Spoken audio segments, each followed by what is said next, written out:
Gag and bag this Nazi muffin. You see, this kind of thing puts me in a foul mood. These rules will be enforced because I can't have trouble. If any of you so much as passes gas in my general direction, upsetting my delicate nasal passages, your testicles will become my personal property. That's pretty clear. Good? Welcome back to Should You Watch This with the Popcorn Priest, a weekly podcast where movie enthusiasts, ex-movie theater projectionists, new and old friends take the time to talk about a movie that we just watched and answer that very question, should or shouldn't you watch this? I want to extend a very long-haired, bad southern accent. Welcome to Is That a Pain in Your Hand, or are you just happy to see me, JJ? Thanks for having me. All aboard the jailbird. All aboard the jailbird. That's right. That's what it was called, right? Yeah. They were deadly on the ground. Now they have wings.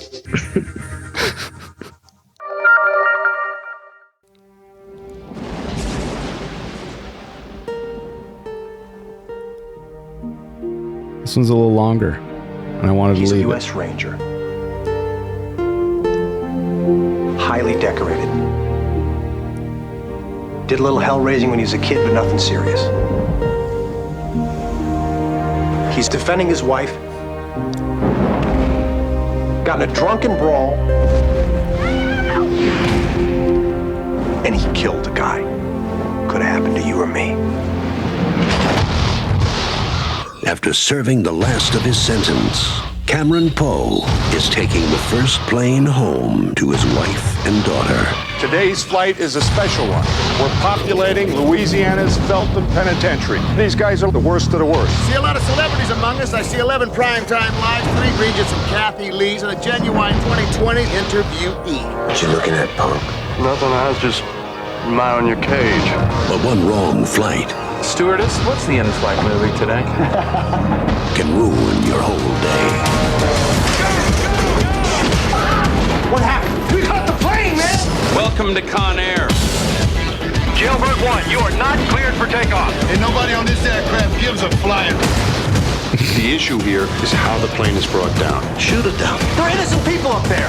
He's got a little girl to come home to. He's been waiting for this day for 8 years. What are you gonna do? What do you think I'm gonna do? I'm gonna save the day. Yeah. Yes. Check your weapons. Take your seat. Isn't that your car? And say your prayers. From Jerry Bruckheimer, the producer of The Rock, Nicolas Cage, John Cusack, John Malkovich. Where are they gonna land this thing?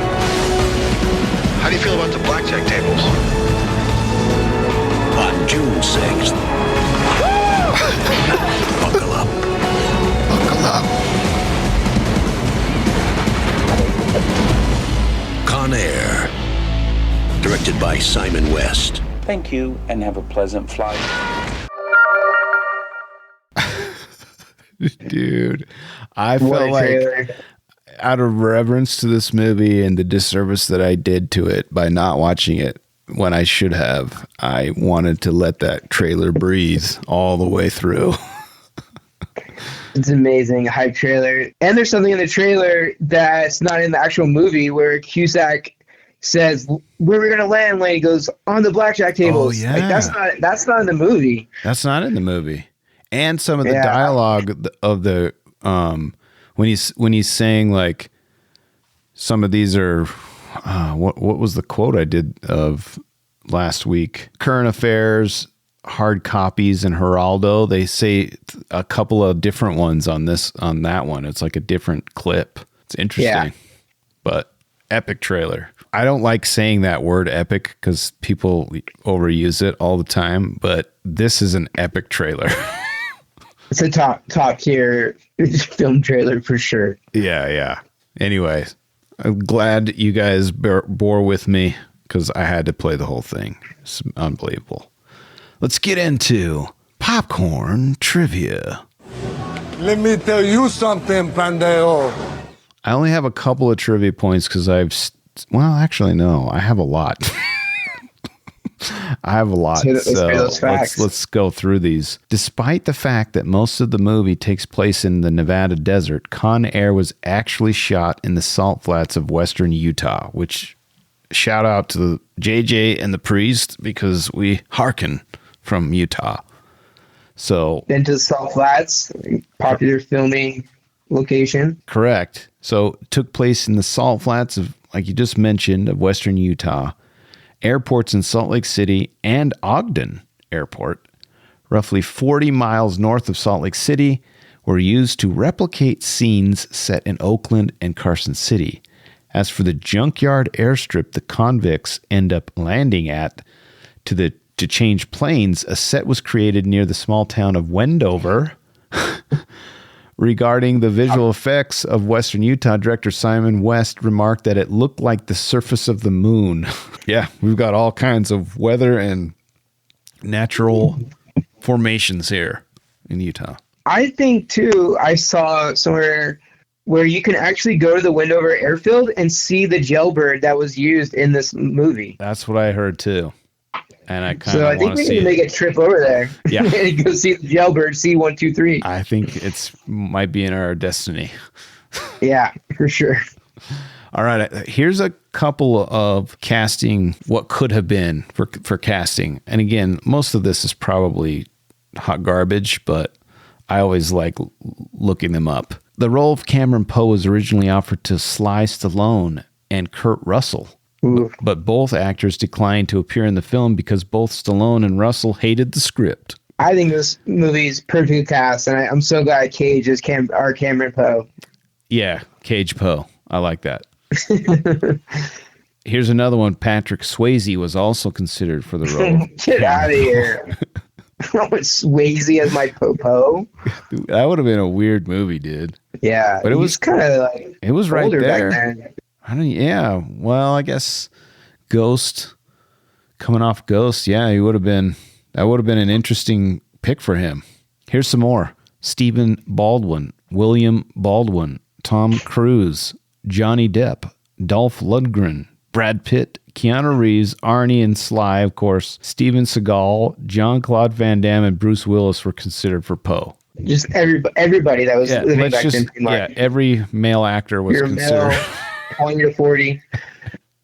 Yeah, that's unbelievable. The only ones that kind of make me raise my eyebrows are boy TC, obviously. That would have been an amazing film. I mean, I'm in on that. And then maybe I could see Bruce Willis kind of crushing this role too. Oh yeah, he would have been amazing. Yeah, he would have given it a lot more Die Hard, McClane.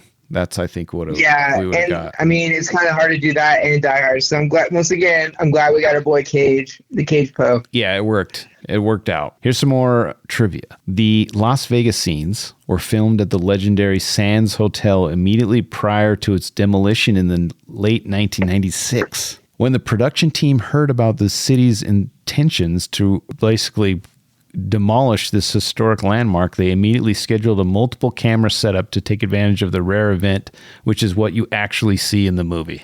Love it. And it's crazy. That scene is crazy.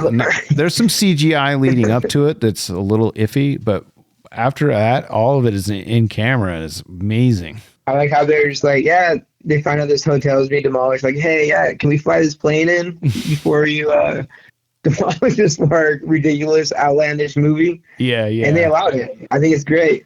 Yeah, I love that. Listen to this. Several A-list Hollywood tough guys were up for the role. We talked about all the 100 people that were considered for this Nick Cage's role, or I guess I should say Cameron Poe, the character. Perhaps that's why when Cage landed the role, he wanted to prove that producers had made the right choice by doing all of his own stunts. In a behind-the-scene interview, Cage recalled what an intense and demanding experience it was. Quote, there were explosions 5 feet behind me, flaming helicopters dropping right behind me, ball-bearing bullets over my head. If Cage's intent was to place himself among the action royalty he beat out for the role, then he definitely achieved it in Con Air, is what this article says. Hell yeah, Cameron Poe. Not to mention, Cage gets super buff in this one. Yeah, he's He's buff in this one. His workout routine in the beginning of the movie, I always enjoy. He's doing like upside down push-ups, just all sorts of crazy stuff that he'd be doing in his jail cell. It was like, hey, director, I can do this for real. Let's do a couple more. And it's like, yeah, I guess he was lifting weights in between his takes on the set. Just lifting weights constantly, which I love. He got the lifting weight bug from filming The Rock, because he got buff in that one too. Listen to this. This might make you feel sad. I don't know. I laughed at this. John Malkovich was a guest on the Graham Norton show in 2015. Oh no, it was Malkovich and Samuel L. Jackson. So they're on the Graham Norton show. Norton had pointed out to them the fact that they had never done a movie together, given their extensive filmographies. Jackson said of Malkovich, "Well, none of my movies are serious. He's a serious actor." Malkovich replied, No, I was in Con Air. If that's serious, I'm an astronaut."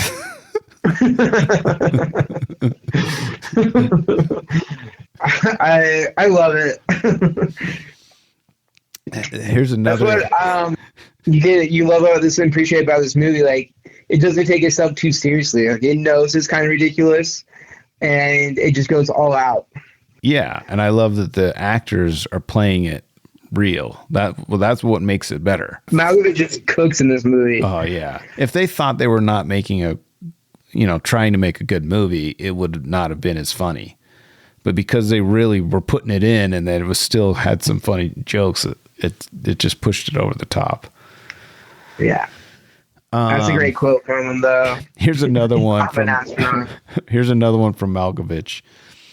During press for the film, so this was back when he did it, John Malkovich was asked why he did the film. He gave a simple one-word answer: money. Oh, Malkovich, come on. So even back then, he thought, I hate this. I hate being in this movie. And he just did it for the money. Yeah, that makes me a little sad. I told you. Here's another one. Get ready to get more sad. John Cusack wasn't exactly a fan of Con Air either. In a 1997 interview after the film's release, Cusack told reporter Ryan Gilbey that he simply wanted to get my name above the title, my face on a billboard. In a later interview, Cusack lamented that making films like Con Air is simply a means to an end. He says it's doing Con Air or doing romantic comedies that makes Max, a movie that he wanted to do in 2002, possible. The bad stuff you just try to make as good as you can. These guys. I wish you didn't read these about this. I told you. I don't want to hear this. I'm sorry. This is a sad moment. But here, I think they should appreciate that. Yeah, it's a ridiculous movie, but it turned out really well, and there's a great fan base behind this movie. I tried to find it. Yes, I tried to find a silver lining for you because I need to be sad. In a 2012 interview, Cusack suggested that he'd be up for a Con Air sequel. Oh, for the money? You had to spoil it. I was trying to keep us up, and then you pushed us down. I think maybe he's like, let's do another great one. But after what you just read, I'm a little skeptical. Yeah, I feel like that's a good segue to popcorn beefs. Oh wait, do you have any trivia? I didn't even ask you. I have some trivia. Okay. I like that you bring some. Some of my guests, I try to tell them not to, but I actually get a lot of really good info when you bring your trivia. Yeah, I got 3 pieces. So my first one's Oscar related. I always like to do Oscar. Okay. So Con Air was nominated for 2 Oscars, bro. This is an Oscar nominee movie. Best sound and best music, best original song. Oh, yeah, because of Leanne Rimes. Right? Yeah, and exactly. Trisha Yearwood. I'm pretty sure that's the one that got nominated. Yeah. And won the Grammy. Ended up not winning. Titanic's pretty much swept all the awards that year. Oh yeah, that's true. So friggin' Celine beat How Do I Live? Which one do you prefer more? The Celine Dion, My Heart Will Go On, or I'll take Leanne Rimes. Yeah, I'll take the. It's Trisha Yearwood, bro. No, I'm going Leanne Rimes. and She's this not. song. I don't think that's the version of this song in this movie. Oh, it isn't? Okay, I take Trisha your word then. Whatever's in the movie is the one I want. All right. I like that. My other trivia point is, I'm a history guy, so in the movie, the reference to this date, July 14th, right? Mm-hmm. My daddy is going to see me on July 14th. My birthday is July 14th. I'm going to see my daddy for the first time on July 14th. Well, July 14th is actually known as Bastille Day in France. It's when the French Revolution basically started. And on July 14th, the French stormed the prison, which was called La Bastille, and they freed all these prisoners, bro, like these political prisoners. And then that basically led to like rights of citizens being created and such. But anyway, July 14th, prisoners were freed in France, and also this is why we get Con Air, July 14th and Con Air. What a good connection that is, That's huh? an amazing connection. July, and it just gives us another reason to say my birthday was on July 14th. My daddy is gonna see me on July 14th. My last piece of trivia, I wanted to do another Cage fact. Crazy Cage fact, and this one's very relevant to the pod. Apparently, Nicholas hijacked the plane's PA system one time mid-flight. Oh no! He was under some white substance with some powder with his good buddy Charlie Sheen at the time. Oops. And this is where actually Nick Cage coined the phrase goddess. This is where Charlie Sheen got it from, because he kept calling the flight attendants goddesses. Whoa. Anyway, he hijacked this plane's PA system, and he announces over the PA system that he's the pilot, he's not feeling well, and that he's losing control of the plane. Oh my God. That's a raging Cajun. Yeah, pilots weren't too happy with him. The plane lands, and he's met with all these officers, and apparently he talks his way out of airport jail somehow because he's Nicolas Cage. But I like that he hijacked the plane's PA system. That's awesome. Con Air, he's more of a hero guy. Yeah. Oh man, that was awesome. What do you have any more trivia before we get into beefs? That's it. All right, man. With the squeaky noise and the beefs, here we go. Popcorn beefs. Where's the beef? Hey, where's the beef? I have 4 beefs. Let's hear 'em. This film is dedicated to Phil Schwartz, an effects specialist who died during filming when a rigged plane fell and crushed him. This is actually This is the second Jerry Bruckheimer production where there was a plane-related death on the set. 11 years earlier, Art Scholl, a pilot and cameraman, died during filming of Top Gun when his camera plane failed to recover from a spin and plunged into the Pacific Ocean. My beef is with freaking Bruckheimer, dude. You're killing people on your freaking sets, dude. Easy there. Yeah, he definitely needs to take a little more precaution, obviously.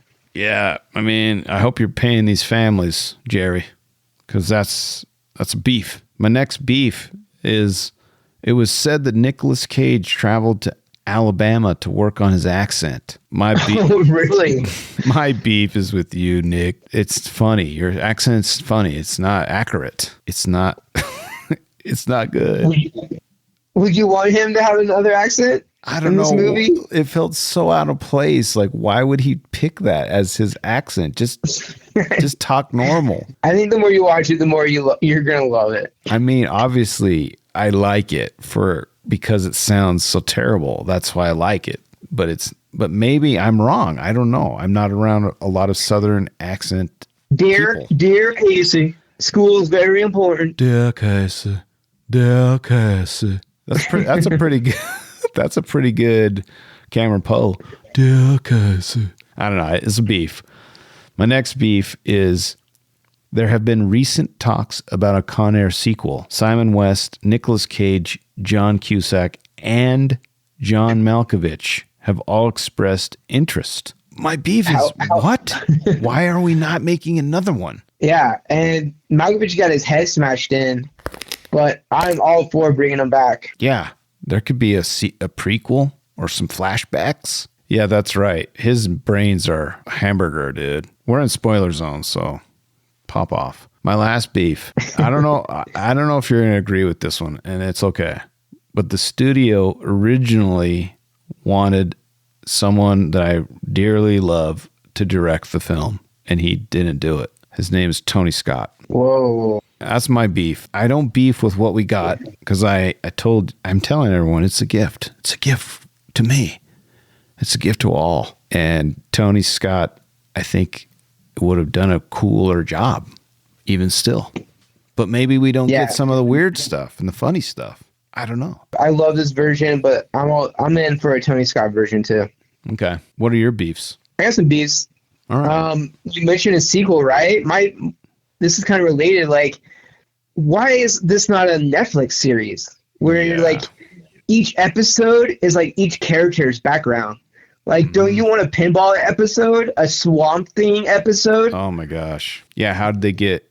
I mean, they could get dark, obviously. Yeah, the Garland Green episode's going to be pretty dark. It's going to be like Silence of the Lambs stuff, you know? Puts the lotion on in the pinball or gets the hose again. Give me an 8-episode series, 10 episode series, each character background, what they did, how they got caught, how they end up on this plane, and then tie it in somehow, you know? Yeah, that could be a good prequel. I like that. It's a good beef. Yeah, it's one of my beefs. Why has that happened? My other beef is the insulin plot line. You know, shout out to the diabetes out there. But we had a reviewer last week take issue with the diabetes talk in the film. And how it's not accurate and whatnot. And we're not doctors, so we don't know. But my beef is they could tone it down. It's just, we get it. From the minute this guy's introduced, like, I need my insulin. And just the whole movie, it's just, I feel like you could cut this character and still have Nicolas Cage show his morals with the female police officer and having him rescue her or something. But this thing, guys, it's a small beef of mine. I'm in on that beef. But I understand that when Cage said, "There's only two guys I trust, one of them me, the other's not you." I'm guessing that the other guy's the insulin guy, right? It must have been, or maybe it was just insulin itself. He trusted it so much. He's trying to get him that insulin all movies. So, and then my last beef, which I think you'll agree with, I think is the pinball dummy, the Dave Chappelle dummy in the airplane. I'm so glad you brought that up, dude. Every time I watch it, I'm like, what was the budget here? You can't get a better dummy, or you can't just have Dave Chappelle lie down for a minute looking dead? Yeah, dude. I've seen better dummies that I've made in like elementary school, dude. It was his mouth wide open, like it's just like he's got this weird look, like it's just so ridiculous. I told you that when I first seen it, and I wanted to tell you everything that I was thinking. I had to tell you that because I was like, why they do Dave Chappelle so dirty?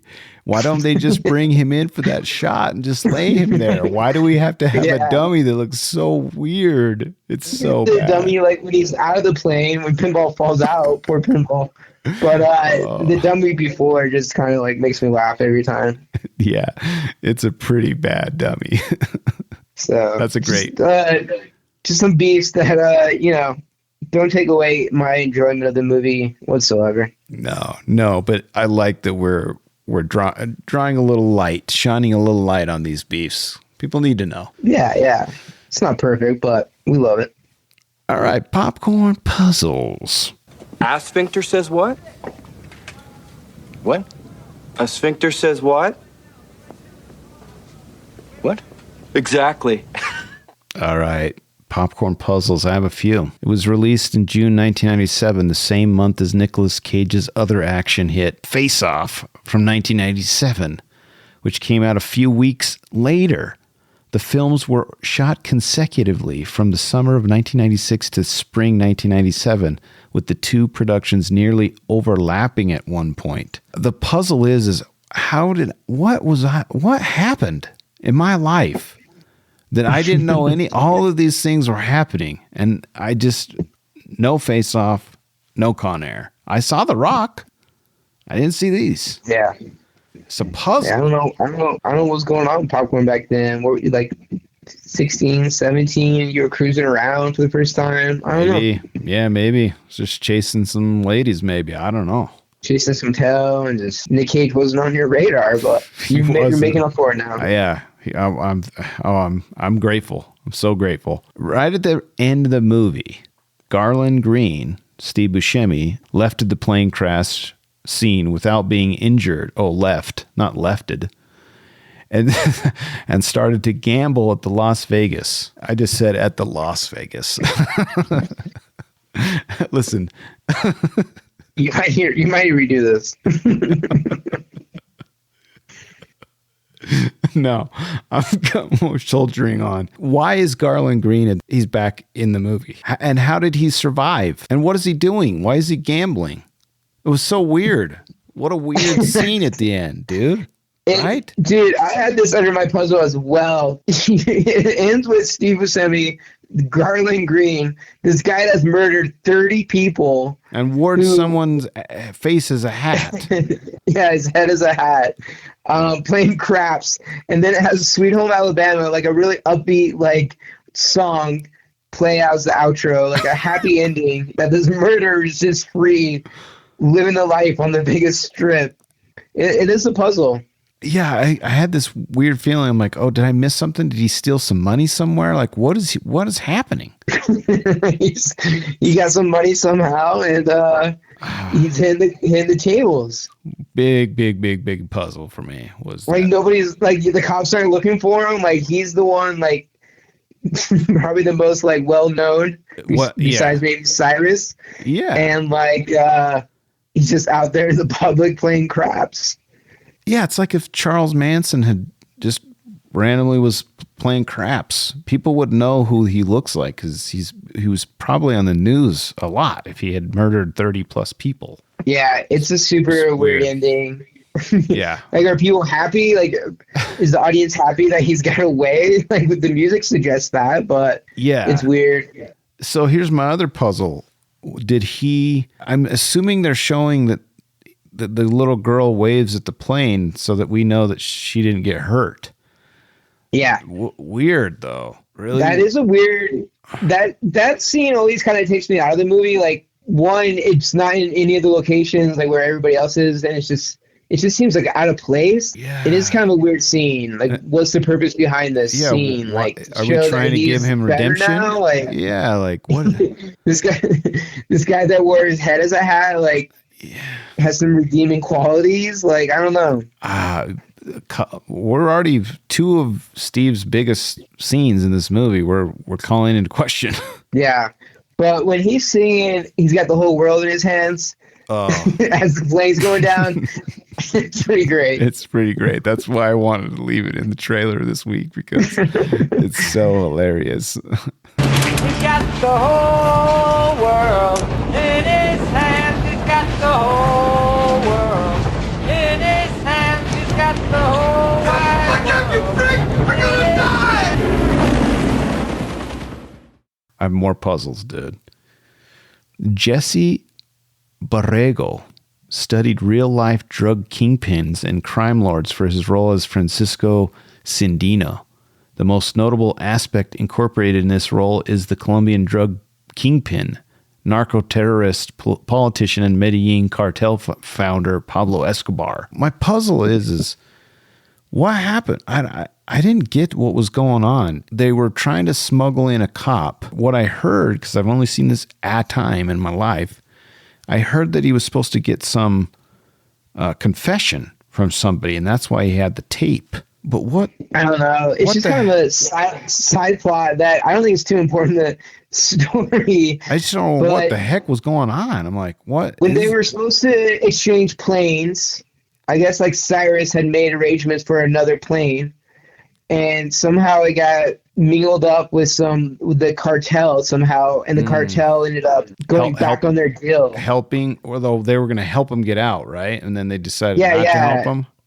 Yeah, exactly. Yeah, I just didn't really that part of the story of the drug cartels and how and the little cipher that he had in his cell with that little card, and it was from the drug lords, and I was like, they've I don't know, it wasn't that didn't sit well with me. It was kind of puzzling.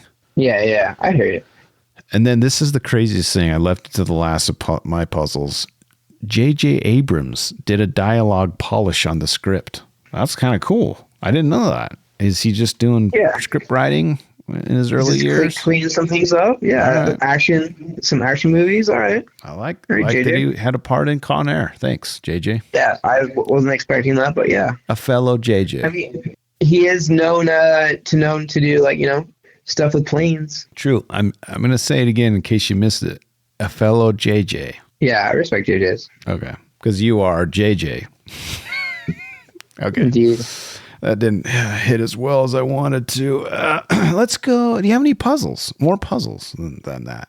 I got some puzzles. Okay. Lay it on Mom. So, my main puzzle, okay, is did Nick Cage just get the worst lawyer ever? Mm-hmm. Because, like, he's this white guy in Alabama.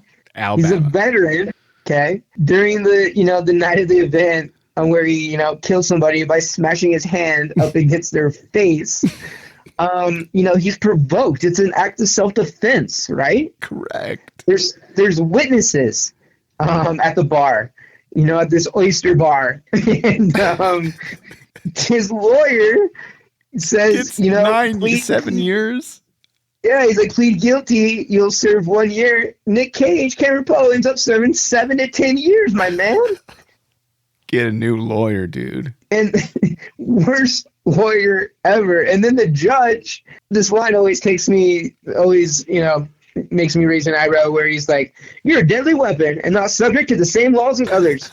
What does that mean, bro? Can you do that to somebody? Yeah, they're just saying that because of his training, could be an assassin. Yeah, but can the law work that way? I don't think so. I don't know.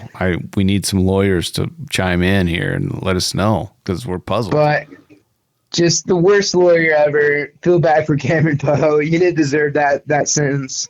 Yeah, pretty terrible lawyer. My other puzzle was, so there's no guns allowed on this plane. Like, they can't bring a gun. They have all these mass murderers, and the police guys can't carry guns. Obviously it's probably so they don't accidentally fall into the wrong hands, but you understandable, but I feel like I want my police to have guns on that plane. Yeah, all they got to do is have one section up front that's welded shut that you just can't get through, and they just can't ever get up there. I mean, I just solved all of our problems. Yeah. But then you meet Cyrus the Virus, and he's just going to outwit you. Huh. That's true. And then my last puzzle was at the very end when Cameron Poe meets his daughter for the first time. Yes. And Cameron Poe's been shot. He's bloodied. He's got his mullet. It's so dirty, bro. Yeah. He's unshaven. And and he pulls the bunny from the sewer. And then he gives it to her, and the girl, gives him a hug. I think the girl would be scared out of her mind seeing this guy. Yeah, it's like, who is this? This is not the pictures that mommy showed me. Yeah, this guy's a little scary, but I'm glad it worked out for Cameron Poe, because he speaks of his daughter the whole movie. So yeah, we had to have that ending, although very weird and awkward, and wouldn't have gone that way. Yeah, I appreciate the nice ending for him, but how do I live? I mean, at least, how do I live without a dream? Yeah, roll it. What's any more before we get into Popcorn Redemption? I think we solved some stuff. Those are all the puzzles. Yeah, puzzles still remain unsolved, and some are solved. You're welcome. Popcorn Redemption. I have exorcised the demons. I only have one redemption. Whoa, okay. Other than it's mixed in with trivia. Nicolas Cage helped shape the character of Cameron Poe. Poe wasn't a very real person, he says. when he saw the script. So he decided he had to have been an U.S. Army Ranger, so it would be believable that he could fight and kill so easily. It was also Cage's idea to make him from Alabama. He also got one of the guards who are captured by the cons to be changed to a woman character. This gave the threat of rapes, so it gives Poe a reason to stay on the plane and emphasize Poe's Southern roots, because Southern men have a strong sense of chivalry when it comes to women. All I'm saying is I respect Nicolas Cage for just throwing his weight around in this one. It's awesome. I love that he went to Alabama and just that's the accent that came out of that. yeah. I love what you're doing, and I love what you did because it gave me this gift in 2025. Thank you. Any redemptions on your part? I still feel like there's some great things we just got to talk about. My favorite thing about the movie, though, is just the characters and the cast. We've talked about Cameron Poe and just the names, too. Oh, yeah. That's why I included him on the trailer. Yeah. So good. I mean, Malkovich just cooks the whole movie. When he's singing the song, when he's, nothing makes me sadder than he lost his bladder on the airplane. Just so sadistic, and it's so well played. Yeah, it's amazing. We talked about Chappelle, and he just crushes it every line. That surprised me out of left field, dude. I had no idea Dave Chappelle was in this, and I was like, oh my gosh, give me more of this. Yeah, and there's some racial stuff that you probably can't say nowadays that's in this movie. Yeah, go check it out. I love John Cusack in this movie. Yeah, I do too. I don't know why.